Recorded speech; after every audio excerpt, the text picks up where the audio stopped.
Assalamualaikum warahmatullahi wabarakatuh. Berjumpa lagi di Mas Raffi Channel. Kali ini kita akan melanjutkan materi tentang akurat 5. Kemarin kita telah membahas bagaimana cara membuat database akurat yang baru. Tentunya, setelah database akurat terbentuk, kita tidak bisa langsung menggunakannya karena ada beberapa pengaturan awal yang perlu di-setup agar transaksi dapat sesuai dengan keinginan dari kita. Tentunya, langkah ini harus dilakukan pada awal penyusunan database agar laporan keuangan dapat dibuat dengan benar. Ketika perubahan dilakukan sewaktu aplikasi sudah berjalan, maka transaksi-transaksi sebelumnya itu tidak bisa langsung berubah, harus diselenggarakan secara manual. Nah, disinilah peran setup preferensi yang ada di Akurat.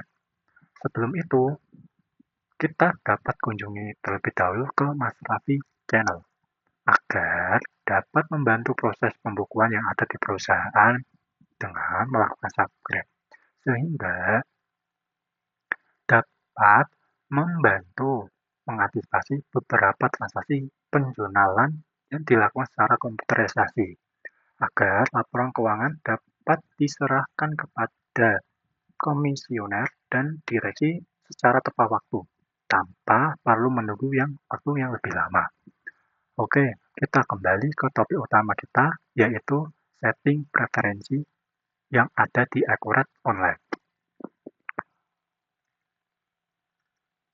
Nah, untuk cara setting preferensinya merupakan salah satu pengaturan penting yang perlu dipahami sebelum menggunakan Akurat 5 untuk melakukan transaksi pencatatan transaksi dan pembukuan perusahaan.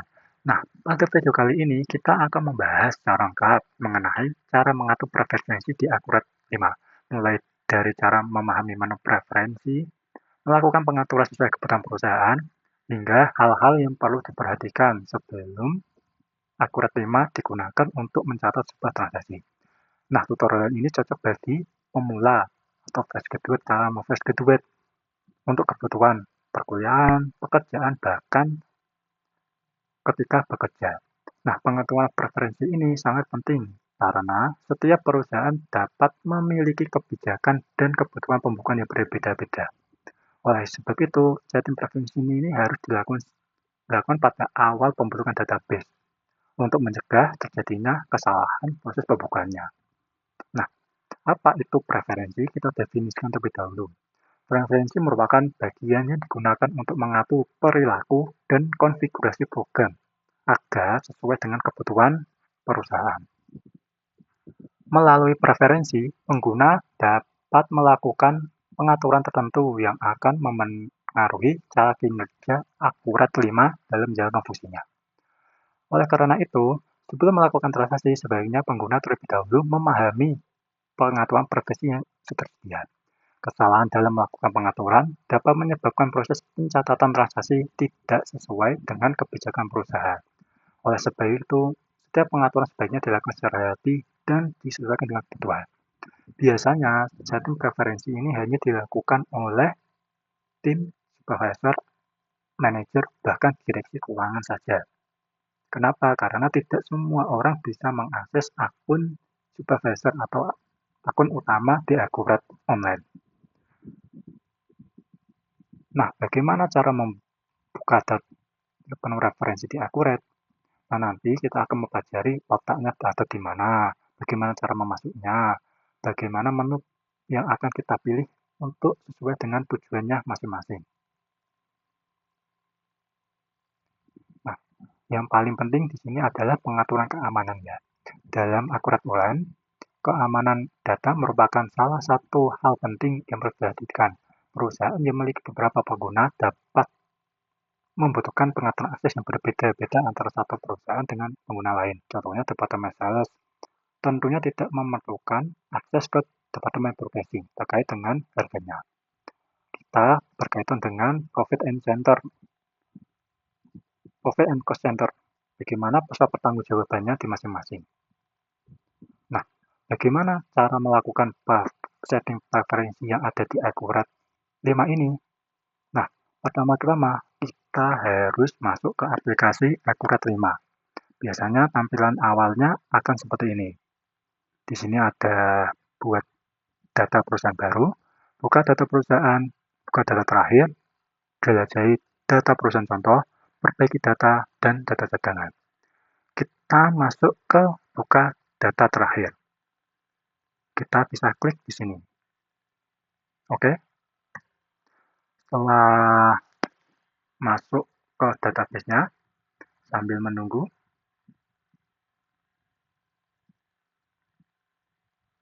proses membuka database Akurat 5.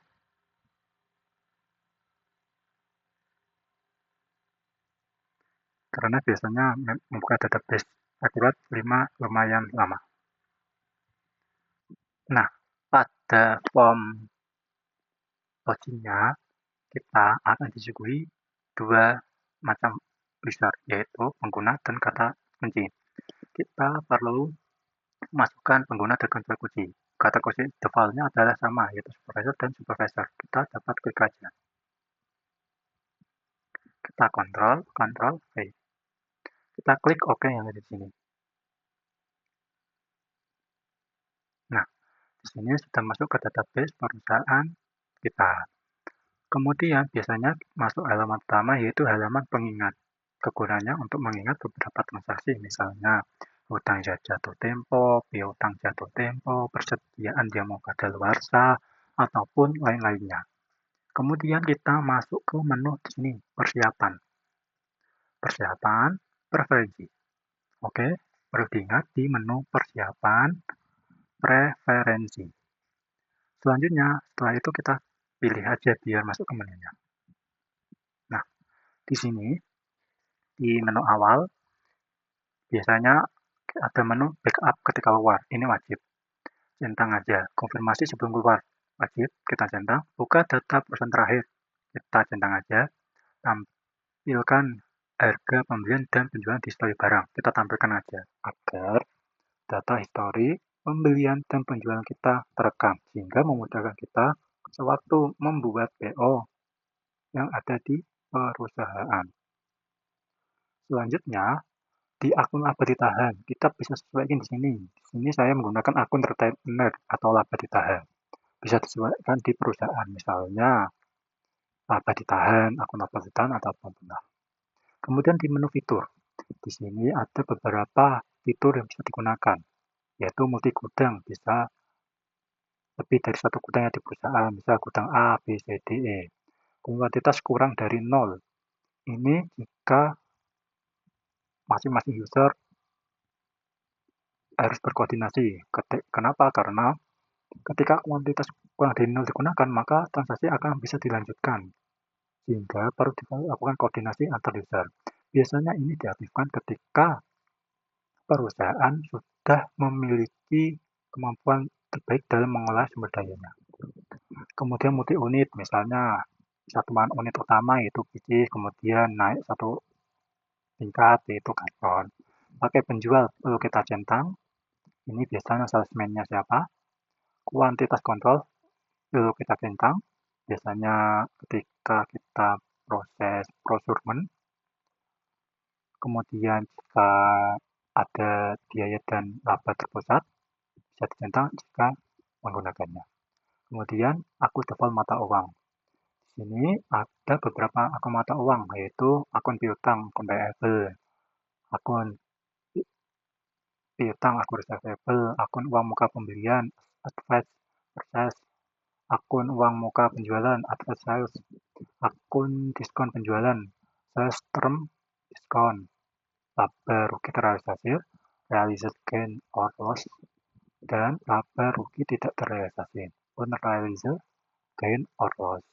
Kemudian akun barangnya kita bisa sesuaikan jika keinginan kita, misalnya akun persediaannya bisa perusahaan menggunakan akun persediaan barang dagang ataupun akun WIP atau akun persediaan barang jadi raw material atau apapun.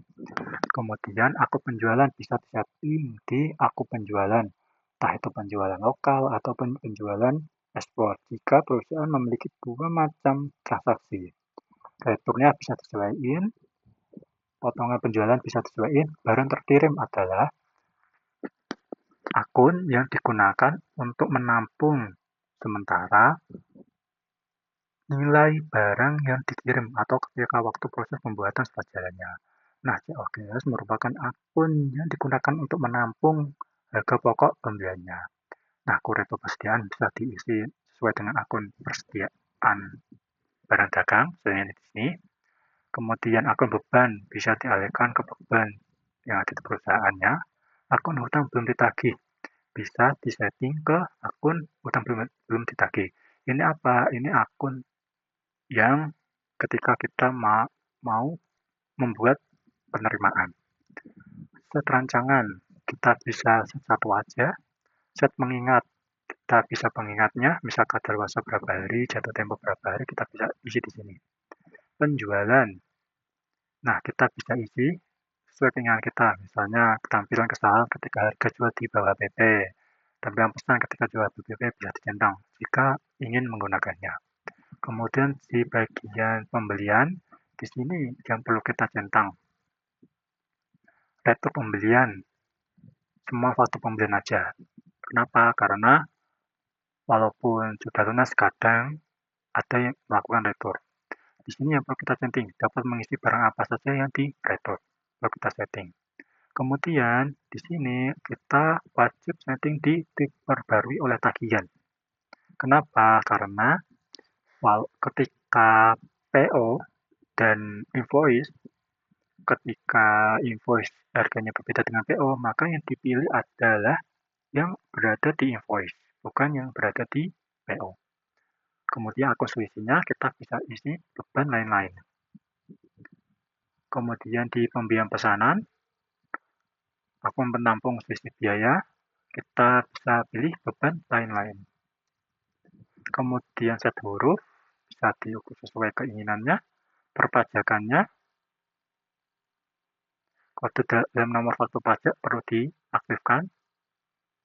Pajak penghasilannya, ini kita bisa buat akun yang terlebih dahulu, yaitu akun beban pajak penjualan. Nah, ini lain-lain normal. Kita di sini yang paling penting ya ada di jatuh tempo ini. Utang jatuh tempo. Untuk mengatur akun beban pajak penghasilan, kita okekan dulu. Kita masuk di sini. Di menu buku besar, daftar akun. Ingat, buku besar dan daftar akunnya ada di sini. Kita bisa klik yang ada di sini. Kemudian kita bisa mencari akun yang mau kita inginkan. Kita mau mencatat di beban pajak penghasilan. Kita urutkan aja. Nomor terakhir berada di sini. 6205. 6204 kita tambah 1 6205. Kita klik di sini yang baru. Ini ada tombol klik baru, bisa diklik. Oke, kita klik. Pilih akunnya tentu beban 6205 6205. Di sini nama akunnya tentu beban pajak penghasilan. Beban pajak penghasilan.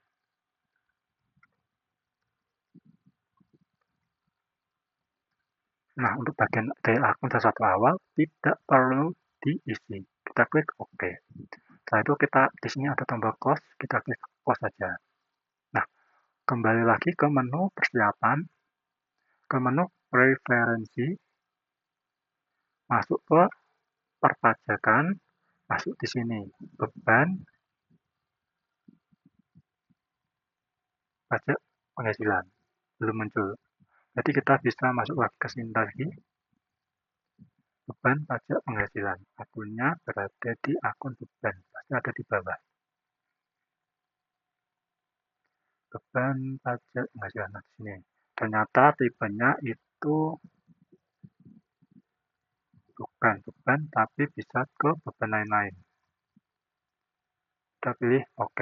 Kemudian kembali lagi ke preferensi, Nah, di sini sudah muncul beban pajak penghasilan.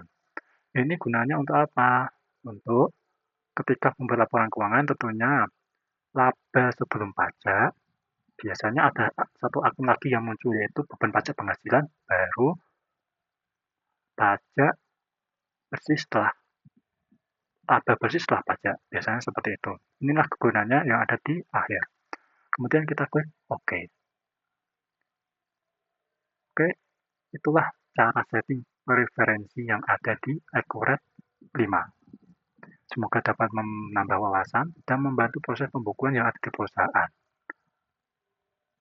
Bertemu kembali dengan saya di tutorial berikutnya.